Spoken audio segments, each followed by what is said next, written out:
என் வாழ்க்கை நிலையற்று இடிந்து கிடக்கிறது, யார் எனக்காக இரக்கப்படுவார் என்று அங்கலாய்க்கும் ஆத்துமாவே, இன்று கர்த்தர் உங்களுக்கு சொல்லுவது சகரியா 10:6. அவர்களை திரும்ப நிலைக்க பண்ணுவேன், நான் அவர்களுக்கு இறங்கினேன். லூக்கா 7:13. அந்த விதவையை பார்த்து இயேசு மனதுருகி அழாதே என்று சொல்லி ஆறுதல் படுத்தி அந்த பாடை கிட்டே வந்து தொட்டார். மகன் உயிர்த்தெழுந்தார்.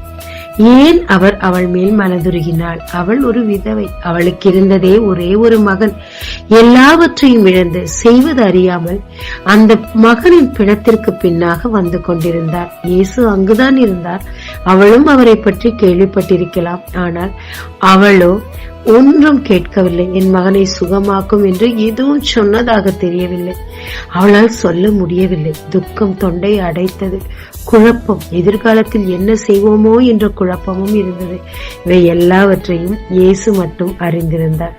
எனவே அவள் மேல் மனதுருகி அவள் கேளாவிட்டாலும் அழாதே என்று சொல்லி ஆறுதல் படுத்தி அந்த மகனை எழுந்திருக்க செய்து உயிரடைய செய்தார். அதன் விளைவு எல்லோரும் சேர்ந்து தேவனை மகிமைப்படுத்தினார்கள். ஆமாங்க, யாருக்குமே புரியாத அளவுக்கு துக்கத்திலையும் நஷ்டத்திலையும் கஷ்டத்திலையும் நீங்க இருக்கலாம். ஒரு நிலை இல்லாம அலைந்து கொண்டே இருக்கலாம். உங்க வாழ்க்கையில நீங்க நம்பின எல்லாமே இடிந்தும் போயிருக்கலாம். தேவனை நோக்கி கூப்பிட முடியல, ஜெபிக்க முடியல, அப்படியே ஃப்ரீஸ் ஆகி கூட இருக்கலாம். ஆனாலும் நீங்க கூப்பிட்டாலும் கூப்பிடாட்டியும் உங்கள் மேல் இறங்கும் ஒரு கர்த்தர் இருக்கிறார். உங்கள் மேல் மனதிற்கும் ஒரு கர்த்தர் இருக்கிறார். உங்களை புரிந்து கொண்டு உங்களுக்கு ஆறுதல் செய்யும் கர்த்தர் இருக்கிறாருங்க. உங்க சூழ்நிலைகள் எல்லாமே மாறுங்க. கர்த்தர் உங்களை இனி அலையாதபடி நிலைக்க பண்ணுவார். இடிந்த உங்கள் வாழ்க்கையின் எல்லா பகுதிகளையும் திரும்பவுமாய் கட்டுவாருங்க.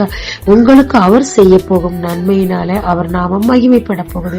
எனவே பயப்படாதீங்க, இனிமேலும் அழாதீங்க, இனிமேலும் புலம்பாதீங்க, அங்கலாய்க்காதீங்க. அவருக்காக காத்திருங்க.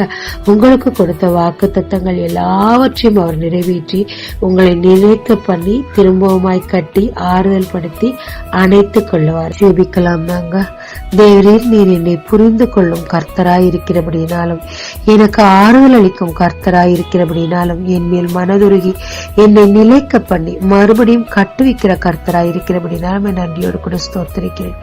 வாய் திறந்து ஜெபிக்க எனக்கு உதவி செய்யுங்கப்பா. ஃப்ரீஸ் ஆயிட்டேன்ப்பா. என் மூலம் உண்டாம மகிமைப்பட உதவி செய்யுங்க.